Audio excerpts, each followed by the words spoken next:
በእስራኤልና ኢራን መካከል ለቀናት ሲካሄድ የነበረው የሚሳኤል ጦርነት አሜሪካ በትላንትናው ዕለት በኢራን የኒውክሌር ጣቢያዎች ላይ ድብደባ መፈጸሟን ተከትሎ ቅርጹን ቀይሯል። ጦርነቱ ሌላ ሶስተኛና አራተኛ ወገኖችን ስቦ የማስገባት ስጋቱ በብዙ እጥፍ እንዲጨምርም አድርጎታል። ኢራን በበኩሏ ጦርነቱ ከተጀመረበት ዕለት አንስቶ አሜሪካ በማንኛውም መንገድ እስራኤልን የምትደግፍ ከሆነ አሊያም በኢራን ላይ ጥቃት የምትሰነዝር ከሆነ ልትወስዳቸው ስለምትችላቸው እርምጃዎች ስትገልጽ ቆይታለች። ከእነዚህ እርምጃዎች መካከል ደግሞ የዓለማችን ከፍተኛ የነዳጅ አቅርቦት መተላለፊያ የሆነውን የሆርሙዝ መተላለፊያን መዝጋት ነበር። የአሜሪካን እርምጃ ተከትሎ ለስብሰባ የተቀመጠው የኢራን ምክር ቤት አስቀድሞ ሲያስጠነቅቅ በነበረው መሰረት የባህር ወሽመጡን ለመዝጋት ወስኗል። ሳውዲ አረቢያ፣ ኢራን፣ የተባበሩት አረብ ኤምሬትስ፣ ኩዌት፣ ኢራቅና ኳታር አብዛኛውን የነዳጅና የተፈጥሮ ጋዝ ምርታቸውን ወደ ውጭ የሚልኩት በዚሁ በሆርሙዝ መተላለፊያ ሲሆን ለዓለም ገበያ ከሚቀርበው የነዳጅ ዘይት 25 በመቶ የሚሆነው መተላለፊያ እንደመሆኑ መጠን ገና ጦርነቱ ሲጀመር ከ9 እስከ 10 በመቶ ጭማሪ ያሳየው የዓለም የነዳጅ ዋጋ ላይ እጅግ ከፍተኛ የሚባል ተጽዕኖ ሊያሳድር እንደሚችል ይጠበቃል። ኢራን የሆርሙዝ ወሽመጥን ዘግታ የምትቆይ ከሆነ ደግሞ ዓለም አቀፍ የነዳጅ ዋጋ ላይ ሊፈጠር የሚችለው ምጣኔ ሀብታዊ ቀውስ የእያንዳንዳችንን ኪስ ሊያንኳኳ እንደሚችል ዘቴሌግራፍ ይዞት የወጣው ዘገባ አስነብቧል። በቀን 21 ሚሊዮን በርሜል ለሚጠጋ ነዳጅ መሸጋገሪያ መንገድ የሆነው ሆርሙዝ የባህር ወሽመጥ በኢራንና በኦማን መካከል የሚገኝ ሲሆን ወደ ጎን ያለው ስፋት 33 ኪሎ ሜትር ብቻ ነው። ጠባብነቱን ተከትሎ መርከቦች ጉዞን ለማድረግ የበዛ ጥንቃቄን እንዲያደርጉ የሚገደዱበት መስመር መሆኑን ተከትሎ በባህር ወሽመጡ ላይ የሚኖሩ ጥቂት መታወኮች ብዙ መዘዝን እንዲያመጡ ያደርጋል። ይህ ውሳኔ ኢራን ባላንጣዬ ናት በምትላት እስራኤል ላይ የሚያመጣው ተጽዕኖ ባይኖርም በዓለም የነዳጅ ገበያ ላይ ከፍተኛ ጫና በመፍጠር ዓለም አቀፉ ማህበረሰብ በእስራኤልና አሜሪካ ላይ ተጽዕኖ እንዲያሳድር ሊያደርግ ይችላል ተብሎ ይጠበቃል። በኢራን እንደሚደገፍ የሚነገርለት የየመኑ ሀውቲ እስራኤል በጋዛ እያካሄደችው የነበረውን ወታደራዊ ዘመቻ ተከትሎ ከእስራኤልና አሜሪካ ጋር ግንኙነት ባላቸው አገራት ባለቤትነት የሚገኙ የንግድ መርከቦችን በቀይ ባህር እንዳይተላለፉ ወታደራዊ ጥቃት ሲሰነዝር እንደነበረ የሚታወስ ሲሆን በጊዜው በዓለም አቀፍ ንግድ ላይ አሉታዊ ተጽዕኖ ሲያሳድር እንደነበረም ይታወሳል። አሁን በሆርሙዝ መዘጋት በቀጥታ ተጎጂ ሊሆኑ የሚችሉ አገራት አሜሪካንን ጨምሮ በርካታ የእስያ አገራትን እንደሆነ የፖለቲካው ሀተታ ያስረዳል። በሆርሙዝ በኩል ከሚተላለፉት መርከቦች መካከል ከ70 በመቶ በላይ የሚሆኑት መርከቦች መዳረሻቸው እስያ ነው። ቻይና ደግሞ ትልቁን ድርሻ የምትይዝ ሲሆን ጃፓን፣ ኮሪያና ኢንዶኔዥያ ይከተላሉ ሲል ሲኤንኤን ዘግቧል።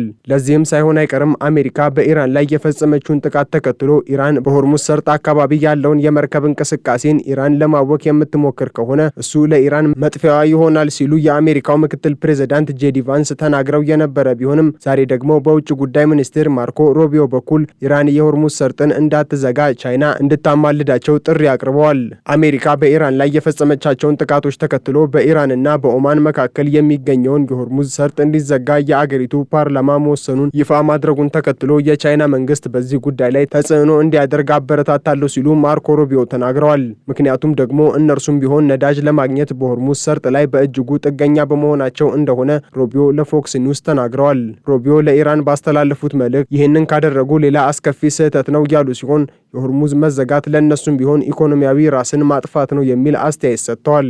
በዚህ ወሳኝ የመተላለፊያ መስመር የነዳጅ አቅርቦት መስተጓጎል ለዓለም ምጣኔ ሀብት ከፍተኛ መዘዝ ያስከትላል የተባለ ሲሆን የዓለም አቀፉ የነዳጅ ዋጋ እንዲያሻቅብ ያደርገዋል ተብሎም ይጠበቃል። በተለይም ደግሞ በዚህ መስመር ዋነኛዎቹ ነዳጅ አስመጪ የሆኑት ቻይና፣ ህንድና ጃፓን ላይ ከፍተኛ ችግር ሊያስከትልባቸው ይችላል ተብሏል። ቻይና በሆርሙዝ የባህር ሰርጥ ከሚያልፍ የነዳጅ ዘይት ተጠቃሚ ከሆኑ አገራት መካከል አንዷ ነች። ከፍተኛ መጠን ያለውን የነዳጅ ዘይት ኢራን ከዓለም ገበያ ዋጋ በታች በሆነ ዋጋ ትሸጥላታለች። ይህም በአሜሪካ ማዕቀቦች የተሽመደመደውን ምጣኔ ሀብቷን ለማገዝ ረድቷታል ነው የተባለው።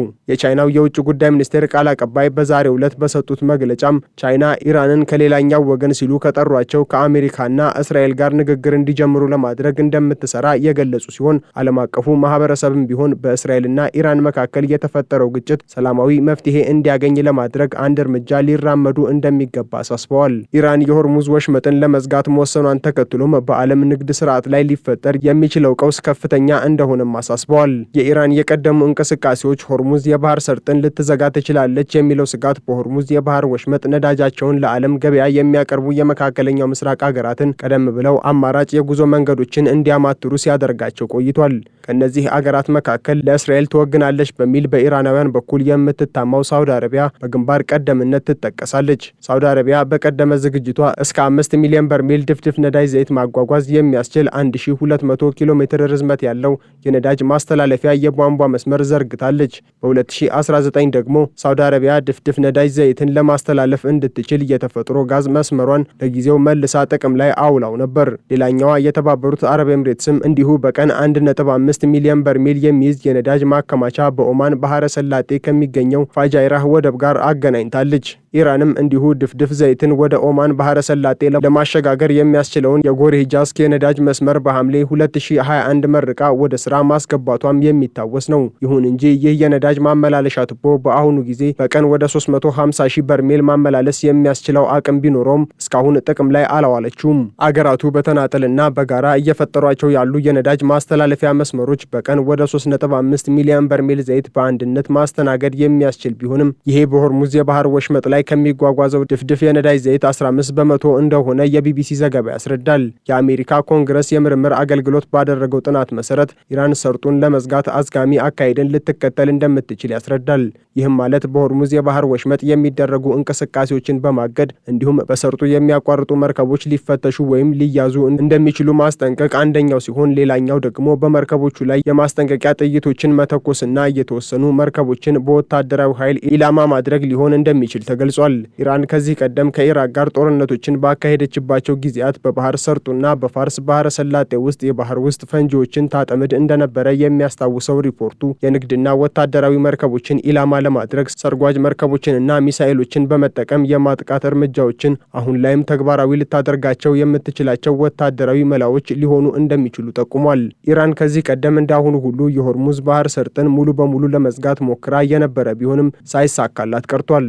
ይሁን እንጂ በሰርጡ ላይ በፈጠረችው ስጋት የተነሳ የመርከብ ኢንሹራንስ ክፍያን በከፍተኛ ደረጃ እንዲጨምር ምክንያት ሆና ነበር። ከዚህም በተጨማሪ በባህረ ሰላጤው መውጫ ላይ መጨናነቅ በመፈጠሩ መርከቦች ለከፍተኛ ወጪ ተዳርገውም እንደነበረ የፖለቲኮ ሀተት ያስረዳል። የኢራን እስላማዊ አብዮታዊ ዘብ አዛዥ የነበሩት ሜጀር ጀነራል ሆሴን ሳላሚ እስራኤል በቴሄራን ላይ በፈጸመችው የአየር ጥቃት ከመገደላቸው 2 ቀን ቀደም ብሎ በሆርሙዝ ባህር ሰርጥ ላይ የሚገኘውን የባህር ኃይል ጎብኝተው እንደነበረ የሚያስታውሰው የአል አረቢያ ዘገባ በዚህ ጉብኝታቸው ወቅት የፋርስ ባህርና አካባቢው ለኢራን እስላማዊ ሪፐብሊክ በጣም ወሳኝ የመከላከያ ቀጠና እንደሆነ ገልጸው የነበረ ሲሆን በተለይም 10 ኪሎ ሜትርን ከ3 ደቂቃ በታች መጓዝ የሚችሉ ባለከፍተኛ ፍጥነት ሚሳኤል የማስወንጨፊያ መርከቦችን በንግግራቸው አንስተው እንደነበረ ዘግቧል። በንግግራቸውም የጸረ መርከብ ፈንጂዎች በባህር ኃይል ጦርነት ውስጥ በጣም ወሳኝ ከሆኑ መሳሪያዎች አንዱ መሆኑን ገልጸው የነበረ ሲሆን አሁን ላይ ሆርሙዝን ለመዝጋት ኢራን መወሰኗን ተከትሎም እነዚሁ መሳሪያዎች ጥቅም ላይ ሊውሉ እንደሚችሉ ማሳያ ተደርጎ ተወስዷል።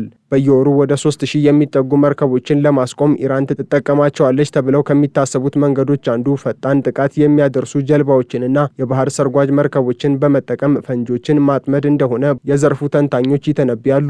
የኢራን መደበኛ የባህር ኃይልና የእስላማዊ አብዮታዊ ጥበቃ የባህር ኃይል በሌላ አገራት የጦርና የንግድ መርከቦች ላይ ጥቃት ሊሰነዝር ይችላል። የኢራን ፈጣን ጀልባዎች ብዙውን ጊዜ ጸረ መርከብ ሚሳኤሎች የታጠቁ ሲሆኑ አገሪቱ ከፊል ሰርጓጅ መርከቦችንና ሰርጓጅ መርከቦችንም ትጠቀማለች ተብሎ የሚጠበቅ ሲሆን በአሁኑ ጊዜ የሳተላይት ምስሎች የኢራን ወታደራዊ መርከቦች በአገሪቱ ደቡባዊ የባህር ጠረፍ አካባቢ እንቅስቃሴ እያደረጉ መሆኑን እንደሚያሳዩ የጄሩሳሌም ፖስት ዘገባ ያሳያል።